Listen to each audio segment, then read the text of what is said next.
Missions Pulse. Know God's heart, join His mission. This podcast is powered by Within Reach Global. Subscribe, watch, and listen on YouTube today. Visit missionspulse.com. Welcome back to Missions Pulse. Hope you've been enjoying this channel and all the great conversations we've been having. If you have, make sure you like and subscribe to the YouTube channel. Visit missionspulse.com for all the great conversations we've been having.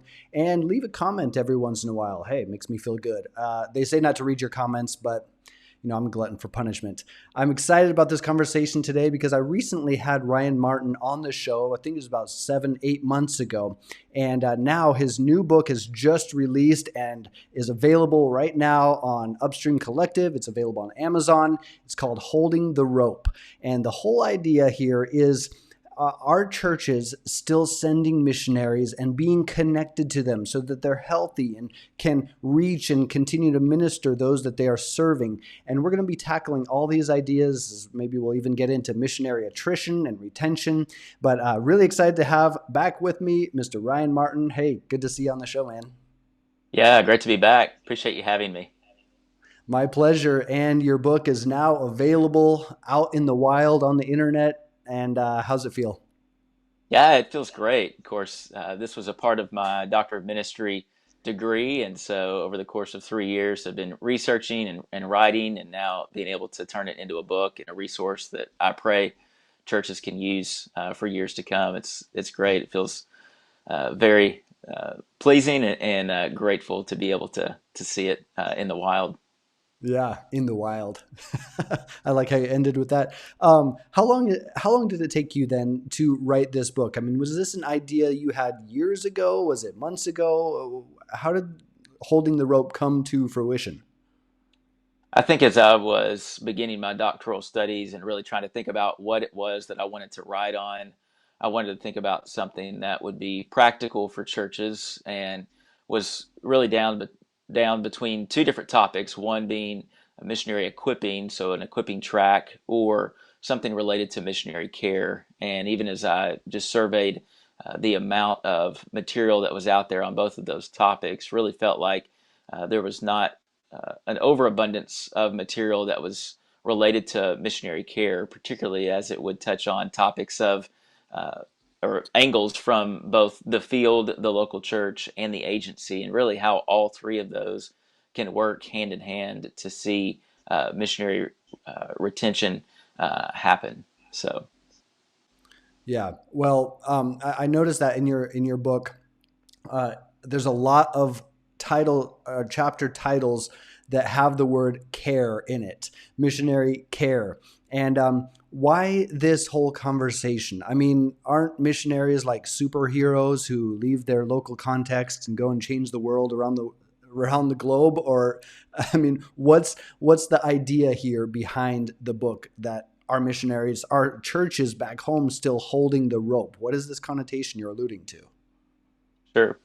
Well, oftentimes I think we have kind of this misnomer that missionaries are in fact superheroes. We kind of put them on a different pedestal, a different level as far as Christians are concerned, like they have a higher calling, so to speak. But yeah. I think we see from Matthew 28 that we are all called to make disciples of all nations. Some of us may do that here in the United States. Others may do it cross-culturally in another context and among another people group. But it's simply just living your life on mission, whether it be whatever context you may find yourself in. Now, certainly, I think missionaries do have a unique calling, and they're set aside for a particular task and a particular purpose. And oftentimes, I think churches kind of lose that sense of these are still our members, and so it's important that we not kind of punt the responsibility, so to speak, to the mission agency, even though they do have a lot of resources and capability that the church is not necessarily equipped or even called to necessarily carry out. But nevertheless, I think first and foremost, the onus falls to the church as they have the spiritual oversight of their own members, albeit they are serving in another context, but to be able to continue to hold the rope, continue to send well, but also support them well while they're on the field, and then also too to receive them back as they come off the field, be it for a stateside assignment for 6 months to a year, or be it even at the end of their missionary career, so to speak, in retirement. Yeah. Yeah. Your voice just turned a little bit robotic. It's very doable. I can totally understand you. But I just, if you guys are watching, sorry about that. We were trying to fix it a while ago. I love this idea. And the reality is missionaries are just normal people. And God uses run-of-the-mill, ordinary folk who say yes to God. And I think that's the calling of every single believer who is, in fact, called and on mission and a sent one. And so tell me a little bit more about your story here. I know people, if they caught the other episode, they probably know it a little bit, and they could read down below. You're the author of Holding the Rope. Tell me a little bit more about how you came into this passion to serve and to empower churches to hold the rope. Well, actually, before you get into that, why is this book called Holding the Rope? What is the story you're kind of pointing to? I know you're going to tell me something about William Carey, I believe. Sure. Well, of course, if you've read or been familiar in mission circles and are well read in terms of mission books, you obviously know the story of William Carey. He had a passion to reach the unreached, the least reached, and was actually told to sit down, young man. If God wants to reach the heathen, he will do so, even without you. And so that really even just fueled Carey all the more. And initially, Carey wasn't going to be supported by those that he was trying to mobilize to help send and support him. But nevertheless, he had a band of brothers, guys like Josh Marshman, Andrew Fuller, Samuel Pierce, and others that rallied around Carey. And Carey said to them, if I will go down, you must and will hold the rope for me. And so those band of brothers did just that. They held the rope for him in many ways, not only through sending him well and through financial support, but also through prayer support. And some of them even found themselves on the field serving alongside Carey for years to come. Is that what happens when a church or an individual, maybe a sender who financially supports, prayerfully supports a missionary? Is this what happens in their hearts? They too somehow catch a vision or a passion for the call of God on their own life as they're sending someone else, perhaps across geographic, linguistic, cultural boundaries? Sure. I mean, I think there's a sense in which we're either sending or we're going, and both are needed. Both are necessary. If we all went, there would be nobody to send. I think we even see that from Romans 10, that how will they call upon him in whom they have never heard, and how will they hear without someone preaching, and how will they preach unless they are sent? And so it requires both sender and sent one to carry out that task of the Great Commission. But I do feel like as those who are sending, they are catching that vision and even seeing how is it that they are a part of that Great Commission task across cultures, even if they themselves aren't the ones that are going. I think they can catch a vision for that, to pray more fervently and more effectively because they're keeping up with those who are serving in those contexts, and as well as knowing that as they give sacrificially what it is that their resources, their dollars are going to, and then even as they have opportunity to go and stand alongside those missionaries and serve as extensions of their work. I think it just helps to fuel that missionary passion. And then even those who are more intricately involved as senders are able to come back and to be able to be advocates for the missionary back to their local churches so that the church collectively can be a part of caring well. Yeah, and a second ago, what you just said, extensions of the work, I think is so powerful because it really reminds me of Gideon's army. If thousands of guys go to battle, and God in his infinite wisdom knows that he doesn't need full armies to accomplish a certain task. He's proved this throughout the Bible many, many times. He even uses Balaam's donkey. He uses the most least likely group of people or person. But in the end, Gideon's army was whittled down from thousands and thousands of people to 300. But the Bible talks about how those who stayed with the armor, those who stayed with all the stuff as Gideon went to fight into this army, they all shared in the spoils of war. And I think that's what you're getting at, that this missions call, this missions passion, it is for every believer. It is for all of us, regardless of geographic, political, cultural, linguistic location or, state. We all share in the spoils of war should we choose to make ourselves available to God's maneuvering. So I like how you paint this picture of the sender, of the goer, two different kinds of people, maybe two different callings, two giftings, but we are all in this together, tugging on that rope from above, down into the cave, spelunking below, and yet we're linked together, even as the image of your book shows, this rope hanging down. So catch us up a little bit about your story. How is it you came into this passion for this whole topic and idea and the Great Commission itself? Sure. Spent 13 years previous to my current role at Lightbearers as missions pastor at a local church here in Fayetteville. And so was intricately involved in sending those who were going to the field, and then also to mobilize the church at large to be caring well for their members who were being sent. And so even have some examples that I note there in the book, be it a single female who went initially for a 2-year stint and then wound up going long term.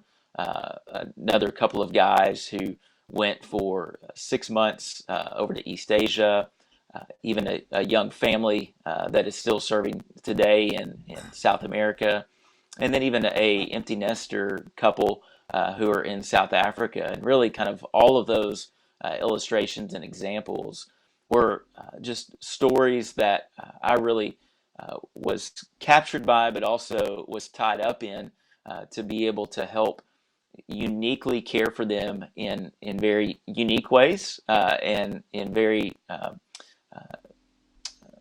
profound ways, but in also at times some very challenging ways too, as each of them kind of had some unique challenges. Be it what does life look like as a single on the field? What does life look like for an empty nester who has transitioned from maybe more of a village and rural setting to now an urban setting, and the challenges that presents, or a young family whose kids maybe don't acclimate as well to the field, and how do they wrestle through all of those things? And so there's just some obviously unique challenges with any sent one. And so I think as those who are sending, we have to be ready for each of those and to be able to uniquely care for them in the ways that are most needed, and will continue to keep those missionaries on the field for years to come. Oh, and why? Why do we need to keep missionaries on the field? I thought that there's this rumor going around that missionaries destroy culture. Or, what's the value here? Are people truly impacting other cultures or people or communities for the advancement of the kingdom of God on the earth? Why do we need to keep missionaries on the field? Sure. I think if you look at the missionary task, even as a mission agency like the IMB has defined it, you've got really 6 stages of entry, evangelism, discipleship, church planting, leadership training, and then exit.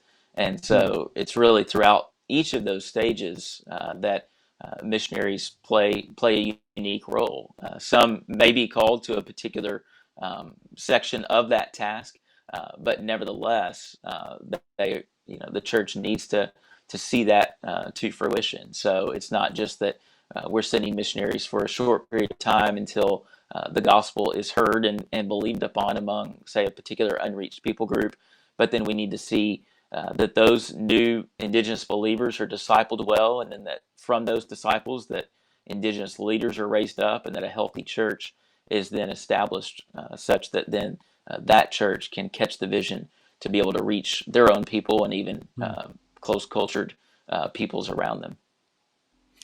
As you talk about that, I'm compelled to just share a little bit of my story. This is not about me. It's about you. It's about the book. But I love how you talk about this final stage of the exit. And there was a time with InReach Global when we had been serving. I served for 15 years in China, and now almost 10 years here in Thailand. And as we were kind of transitioning, a number of years before we were transitioning out from China into, we weren't sure where yet, we told our local missionaries, we had 14 local missionaries, indigenous leaders at that time that we had raised up, our team growing, they're planting churches, making disciples, doing orphan care, a number of different things, all for the sake of raising up other indigenous leaders. And we gave them a countdown, a timeline saying, we are going to be leaving in 6 years. And then the next year, 5, 4, 3. And at first they kind of thought it was a joke, like, okay, yeah, no, you're not going to leave. 3, 2, 1. And I remember them feeling the heat. And it was this exit strategy that in many of their cases included money. And we said, we're not going to continue supporting. I want you to be self-sustaining, self-led, and indigenously led. And I remember when we left China, I felt that as such a loss. My wife and I both, we thought this is either going to crumble to the ground or rise off to glory, and we're not sure which one it is. It was a sense of loss for us as missionaries, pioneers. You start this whole thing. I'm so grateful to report that though in this exit plan that we moved out of China into the Philippines for just a year and a half, and then here to Thailand, I have seen our team not only grow in their ability to lead and even in numbers, but thrive, just completely thrive in the things that God has called them. And now, over the years, we've seen 95,000 gospel encounters among unreached people groups, 75 churches planted. I could have never done this myself, and I don't think the missionary has the capacity oftentimes to do these kinds of things. But if we look at that exit plan and strategy saying, I am here for a time and for a purpose, for the ultimate objective of raising up indigenous leaders and locally led churches, that's a strong statement. And if we can accomplish that, if we could see it through, that's where the powerful things begin to happen or continue to happen. Right. Absolutely. Absolutely. Well, now I want to get into the book a little bit. You just wrote this book, took a long time, comes from your heart. I know the feeling. You have two sections that you talk about. Kind of the biblical and theological foundations of missionary care. You get into that. And then the second part is the ministry foundations of missionary care. And then you end with this, and I really like it, a missionary care strategy. Why don't you just kind of walk us how the book feels and looks, and then tell me more about this missionary care strategy that you've written about. Sure. Yeah, I really wanted to, ground the book in biblical and theological foundations. And so took 3 different passages. They're John, Philippians 2, and then finally Acts 14, and really see kind of pre-field care, on-field care, and post-field care that is addressed in each of those 3 passages respectively.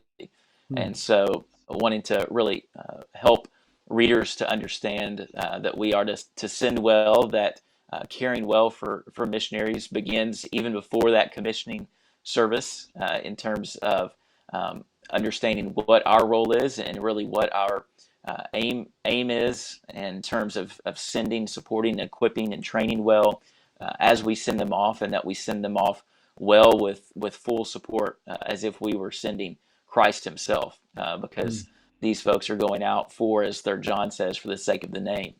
And then Philippians 2 really unpacks that on the field care, as we see one of Paul's missionary companions, or really missionary supporters from that church at Philippi, which was one of the strongest supporting and partnering churches that Paul had, but had one individual in particular, Epaphroditus, who risked his own life for the sake of going and supporting Paul. And Paul sends him back there in Philippians 2 to the church at Philippi and wants the church to receive Epaphroditus back well as one who Paul commends to them as a strong supporter for all that he did as a fellow minister and servant alongside Paul and supporting him in a particular season of his ministry. And then Acts 14, we see Paul and Barnabas returning back from their first missionary journey to the church at Antioch and spending what Acts 14 says, there's Luke writes, spent no little time with them, reporting of that open door that God provided for the Gentiles to come to faith. And so we see the importance of not only pre-field and on-field care, but then also to post-field care. And just kind of the theological objectives that we see kind of coming out of those three passages, and then even application from those passages, which then really transitions into then the ministry foundations section of the book, not only defining what is missionary care from a pre-field, on-field, and post-field level, but then also to what really uniquely, what is the role of the church and what is the role of the agency in missionary care, and really looking at that from three angles. One, from what is the role of the church and the agency as seen through the lens of the missionary, and then also what is the role of the church and the agency as seen through the vantage point of the church, and then thirdly, then from the viewpoint of the agency in terms of what the role of the church and agency have to do with missionary care. And then the final section then is that missionary care strategy, and really wanting to put some practical tools that are outlined in section 2 of the book that churches could take hold of. And it may be that a church is maybe a little bit weaker in a particular area of missionary care, and so they could focus their efforts and attention in that particular area. Maybe that they're starting from scratch and having to build out a missionary care strategy from the ground up. And so wanting to give them some practical tools that they could help to tailor to their. Yeah, you're cutting out there just a little bit. In fact, you're frozen in an awkward position. Maybe I should just go to my full screen. As Ryan is talking about this, I think for a lot of people, maybe some of the things he's talking about are a little bit nuanced. Maybe they are even not normal speak for how we talk. I don't even know how many churches are still sending people. I've been to so many different websites, church websites that I've been connecting with recently, and I've noticed a trend that over time, that global or that global outreach or missions tab on their website is kind of disappeared.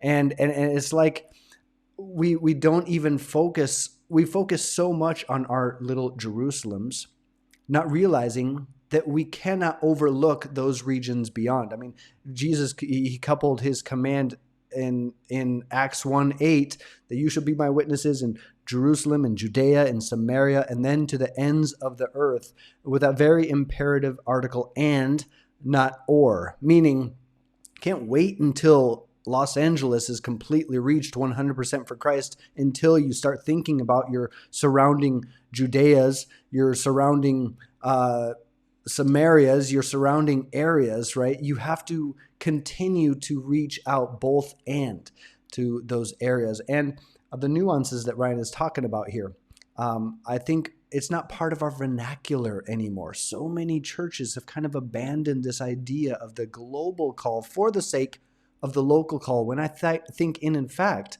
it's a both and. It's a global, it's that global and local call. When you do missions and ministry at home, you also have a heart. You fall in love with Jesus, and that leads you to other people wherever they may be. Ryan, you're back. Sorry, cut out there for a moment, but I kind of just took over and went on a little rant. I hope it's okay with you. Sure. You can check it out later. Yeah, absolutely. Your audio sounds better now too, and everything. So I wanted to get. I was just basically saying I love how you're talking about how you're talking about things that I think some people, it's just not their common language, and the difficulties and nuances that come with all these different sending and goings. And it is not an easy task, but it's something we are called to do for the sake of God's glory being on display around the world. there's my little gist of what I just went on. You have a quote, says this: the church should take ownership in the supporting and sustaining care for missionaries, even when those missionaries are in partnership with a sending agency. We see that with InReach Global. We have different sending agencies send them here. They're seconded to within Reach Global for a time or 2 years or something. But is it really that this impacts? Does the sending church have a role to play? What is that role as well? Yeah, absolutely. As I alluded to earlier, I think the church needs to see that these are still our members. And so, Yeah. as Scripture outlines, really the church has the spiritual oversight and responsibility to care for their sent ones. We see it really outlined for us in Acts 13, as Paul and Barnabas are sent out by the church at Antioch and go out on their first missionary journey. It wasn't that as they came back off the field that their first stop immediately was to their mission agency. There wasn't even a mission agency at that point in time. Yeah. But more so, they had just the responsibility, the accountability, and even the desire to go back to that community of believers that they had covenanted with and had been commissioned by to go back and to report to them. And so Yeah. I think we see that really all throughout the New Testament, be it that the church at Antioch is Paul and Barnabas' sending church, or other churches like the church at Philippi being a strong supporting church. And so it's really the local church being seen throughout the New Testament as really that central organism, that community of believers that are called to send and to support well. That's great. I have to kind of go in a little bit different direction here because I recently ran across the State of Theology. The stateoftheology.com, I think it's every 2 years, updates this survey that's, I think it's global, probably largely focused on U.S.-based churches, and is talking about all the trends that are happening from, gender issues to, Christian nationalism, and how people who are taking these surveys, I think they say Christians. I am very dubious that these answers come from authentic believers. But just one of them, every Christian has an obligation to join a church. In 2022, 36% strongly agree. Okay, 36%. That's a third of people agree with that. 18% strongly agree, and then there's other levels of that agreement or disagreement. But I think we're moving into a post-Christian, secularized, pluralistic kind of society, and you're talking about churches sending missionaries, but I think a lot of pastors and leaders are struggling to even keep their flock as people leave on account of racial issues or gender issues or the hot topic of the day, particular to that particular church. So how does this impact the future of missions, in your opinion? Yeah, I think it's a case of being able to really teach, equip, and even preach just that really from Genesis to Revelation, that theology of sending, that God is a sending God, that God is about redeeming for himself a people from every tribe, tongue, and nation. And we see that comes about in the Old Testament as the people of Israel, but then in the New Testament we see that really take shape in the birth of the early church. And really it's the church, Ephesians 3, that are called to be those ambassadors and to proclaim the gospel to the kingdoms of the world. And so really I think it's important and imperative of us to be proclaiming and teaching that theology of sending to our members, such that they see that we are a part of something that is far more lasting, far more eternal than anything that is going to be in this world. Any other organization that we could be a part of, the local church, is going to be that. I mean, the bride of Christ will be gathered around the throne, as we see in Revelation 5 and Revelation 7. And so why not put our time, our energy, our resources to seeing that Revelation 5 and Revelation 7 vision realized as we go about doing the task that our King has given us marching orders to do. Yeah. Even as He is ascending God, so too He now sends us forth to carry out that mission. And if we're called to mirror the likeness of Jesus, which we are first and foremost made in the Imago Dei, fashioned in the image of God, and He is ascending God who sends His very own Son. Why? Because He so loved the world. What gives us the audacity to look Him straight in the eye, and all other creation responds in obedience when He says to the mountains, fall into the sea, they do, and every command He gives to nature responds in obedience, and humans have the audacity to look Him in the eye and say, no, I don't want to do that. And I think that this thing that you're getting at with God being a sending God, maybe that doesn't mean He's going to send you overseas, pack your bags in a coffin, move to the Orient, because you're going to die there within a few months anyway, as the traditional or legendary missionaries of the past experienced. But I think that He is ascending, and He's sending us beyond our maybe homogenous groups into areas, even in our own zip codes, where people look different than us or speak different than us, or maybe even speak a different language. They talk about politics differently, and yet we are called to be beacons of light, and light shines best in the darkness. Isn't He sending you into the darkness, or maybe those places that are not as comfortable or opportune as you would like? I think this idea of the sending God is a powerful image. And on that note, and all that you just mentioned, another quote from your book: if churches begin caring for their missionaries long before they commission them, then they can better stabilize, support, and strengthen their sent ones' faithfulness to the task. So you alluded to this already a moment ago, this pre-sending out to the mission field. Is this where the passion and heart for faith sharing and evangelism and proclaiming the kingdom of God begins, maybe even before they hit foreign soil? Yeah, I think it must. I think really the church is kind of that greenhouse through which we see that lived out, and really we see future missionaries assessed. I think that's a huge part of it.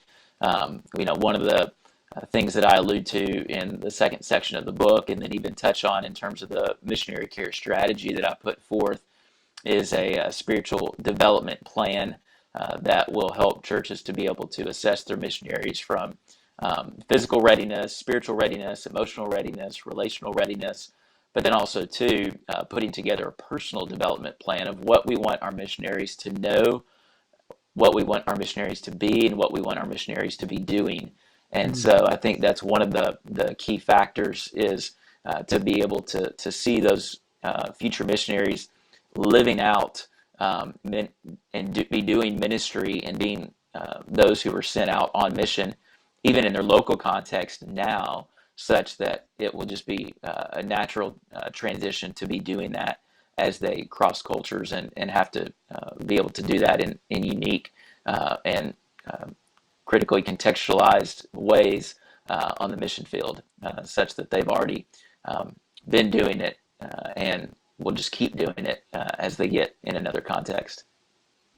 Yeah, and oftentimes you could say it's in a more difficult context, because Right. suddenly you move to Thailand and everyone says "Sawasdee krap, kunชื่ออะไรนะครับ," and you are suddenly a toddler trying to prove that you are not actually a toddler, at least in one language, English perhaps, and everything shifts and changes and turn upside down culturally, linguistically, and you can't even find where to buy vegetables.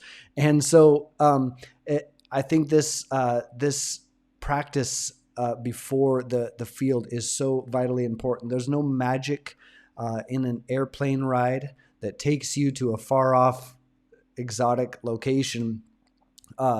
If you're not actively sharing the gospel in your context, there's no magic. Suddenly, I want to start doing this thing that I've been talking about. And I think that's vital in what you're talking about. let's talk about the book here, Holding the Rope.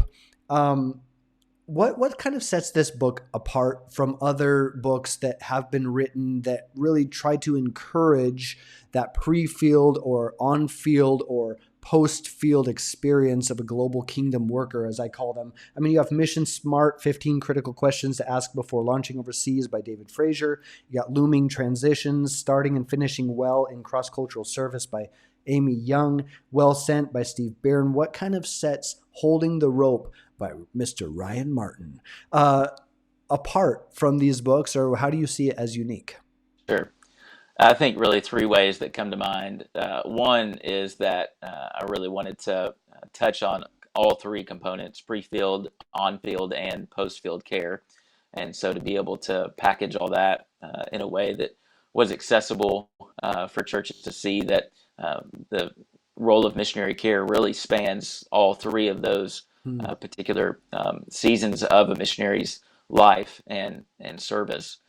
Secondly, really wanted to be able to, as I alluded to earlier, get the angle and vantage point of missionaries, of the agency, and of the local church in terms of how the local church is to live out and carry out missionary care, even alongside the role of the sending agency. And so being able to hear from all three of those voices. And then thirdly, would then just be the missionary care strategy that I've set forth, and really the resources there that churches can take hold of in the appendix to be able to tailor to their context. As you know, they may be a smaller church, they may be a larger church, they may have sent hundreds, or they may have only sent their first missionary, and so how can we strengthen and support our role in terms of being a strong sending and supporting church, and to be able to provide those practical tools at the end of the book as well. Awesome. Well, I would encourage those of you who are watching or listening, go pick up the book. It's available right now, Holding the Rope by Ryan Martin. Google it. You can look on Amazon, visit Upstream Collective, published through Upstream Collective. And so really excited about this book. I appreciate you taking the time and having the heart to address the things that are very difficult for many people who go overseas, because they want to feel like they're not out of sight, out of mind. I have lived outside my country of birth for 23, maybe 24 years now. I haven't moved into this post-missionary work status, I guess. I don't know if I ever will. Maybe I'll retire somewhere. I haven't selected a spot yet. Maybe Boracay in the Philippines, but we get a lot of typhoons, so I don't know about that. But people long to know that when they're scrounging around in the darkest mines, looking for souls, looking for gems who might want to know more about Christ, and they find a piece of coal, but they scratch at it a little bit, and then they realize this is a gem. This is a soul who's rushing into the kingdom headlong. And so they run back to the edge of the cave and they pull on that rope, but there's no pull back.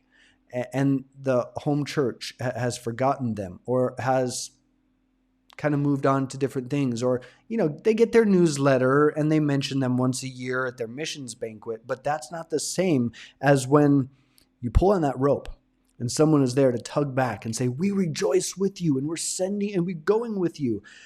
This is the kind of thing I'm so happy that you took the time to address, because this is God's heart for the nations. That the culmination of history arrives in Revelation 7:9, and all these people from every location and place and language group are all gathered around the throne, giving worship to the one true God. And this is a incredible mandate task. Doesn't sound quite as fun. The joyful invitation to join God on his redemptive epic storyline. So, man, thank you so much for taking the time to write this book. I think it's going to be a blessing and encouragement. Yes, I pray to that end, and pray that churches will find it helpful, not just read it, but implement the strategy that's set forth, and really see their their role and their task to be those who send well for the sake of the name. Yeah. Amen. Well, I pray the same thing. Great to have you back on the show. This is a short episode, but I think a power-packed one. We packed a bunch of stuff, and I know there's so much more, but people can find out more in the link in the bio here, as well as picking up your book and sharing it around. Buy a couple buy a couple copies for churches in your local area. Give them to the missions pastor. Give them to the senior pastor. I think it'd be a real blessing. So, Ryan, thanks so much for coming on the show again and joining me, and blessings to all that you put your hand to, my friend. Thanks again. Appreciate it. Yeah. Well, I was just going to say, if you're watching this and maybe you're a missionary living overseas and you're feeling like you are out of sight, out of mind, I want to tell you that you are part of that great cloud of witnesses. You are not forgotten, and you are not out of sight, out of mind. You are right in the heart of God, and He sees and values your every effort to expand and His kingdom and make Him known in difficult areas. Be encouraged today. There are people out there like Ryan, like myself, like many, many others, tens of thousands of others who are cheering you on, holding the rope for you. And if you're a church and you're like, man, I want to start sending missionaries, I'm not sure how, and what if we fail? And, I encourage you to take that step. And I think a great resource is going to be this very book right here, Holding the Rope, How a Local Church Can Care for Its Sent Ones by Ryan Martin. Great book. I encourage you to go pick that up. Be encouraged today. Be blessed if you're a sent one, if you're a going one. All of us are called on mission to be proclaimers of this great commission mandate and proclamation that God has given us. Many blessings to you today. Missions Pulse. Know God's heart, join His mission. This podcast is powered by Within Reach Global. Subscribe, watch, and listen on YouTube today. Visit missionspulse.com.